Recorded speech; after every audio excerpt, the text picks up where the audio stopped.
ধর্ম নিয়ে কটূক্তির দায়ে ডিজিটাল নিরাপত্তা আইনের মামলায় জগন্নাথ বিশ্ববিদ্যালয়ের শিক্ষার্থী তিথি সরকারকে 5 বছরের কারাদণ্ড দিয়েছে আদালত।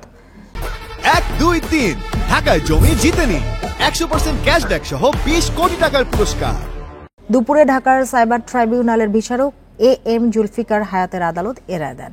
তবে আদালতের বেঞ্চ সহকারী জানান, তিথি সরকারের আইনজীবী প্রবেশন চেয়ে আবেদন করলে আদালত 1 বছরের প্রবেশন মঞ্জুর করেন। তিথির স্বামীকে আগেই এ মামলায় অব্যাহতি দেওয়া হয়। রাষ্ট্রপক্ষ জানায়, 2020 সালে সামাজিক যোগাযোগ মাধ্যমে বেশ কিছু পোস্টে মহানবী হযরত মুহাম্মদ সাল্লাল্লাহু আলাইহি ওয়াসাল্লাম ও ধর্ম নিয়ে বিরূপ মন্তব্য করেন তিথি সরকার। এ অভিযোগে বিশ্ববিদ্যালয়ের শিক্ষার্থীরা তিথি সরকারের বহিষ্কার দাবিতে সমাবেশ করেন। 2020 সালে 23 অক্টোবর তিথি সরকারকে সাময়িক বহিষ্কার করে প্রশাসন।